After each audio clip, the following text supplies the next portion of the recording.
K açarını açdıqda sarğaclardakı maqnit seli və maqnit sahələrinin enerjiləri necə dəyişər?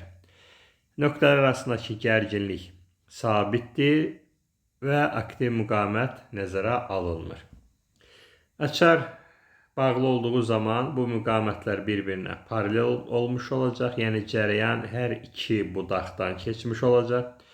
Belə olanda dövrənin ümumi müqaviməti paralel hissənin müqavimətidir. Müqavimətlərə eyni olanda düsturumuz R/N olur. Hər müqavimət 2R və 2 dənə müqavimət paralel birləşdiyinə görə olacaq ümumi müqavimət R.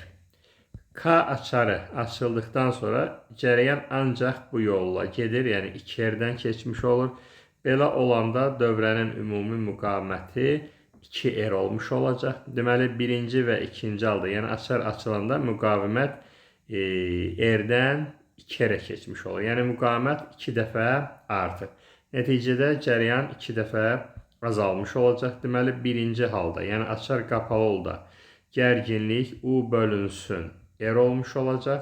Açar açıq olduqda cərəyan şiddəti U bölünsün 2R olmuş olacaq. Yəni burada tutaq ki, cərəyanı I ilə işarələsəm, burada cərəyan 2I olmuş olacaq. Deməli, əvvəlki halda bu 2 cərəyan şiddəti burada 2 yerə ayrılmış olacaq. Yəni I yuxarı, I də aşağı gələcək və sonra yenə birləşərək yenə də 2I olmuş olacaq. Deməli, bu hissəyə yazıram 2I, burada I, burada I, burada 2I olmuş olacaq. Burada isə cərəyan yalnızca aşağı hissə ilə getmiş olur, yəni I-dir.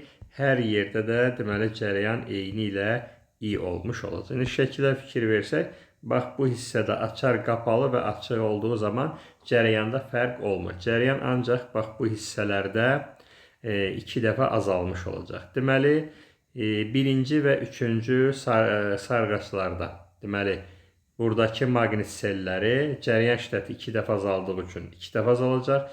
Buradakı maqnit selləri dəyişməyəcək. Deməli, maqnit sahəsi üçün və maqnit sahəsi enerjisi üçün fi bərabərdir Li, maqnit sahəsinin enerjisi üçün düsturda Li kvadratı bölünsün 2-dir. Deməli, maqnit sellərində fi1 və fi3-də 2 dəfə azalma, enerjidə cərəyanın kvadratı olduğu üçün 4 dəfə azalma olacaq. L2-də enerji və maqnit seli dəyişməyəcək.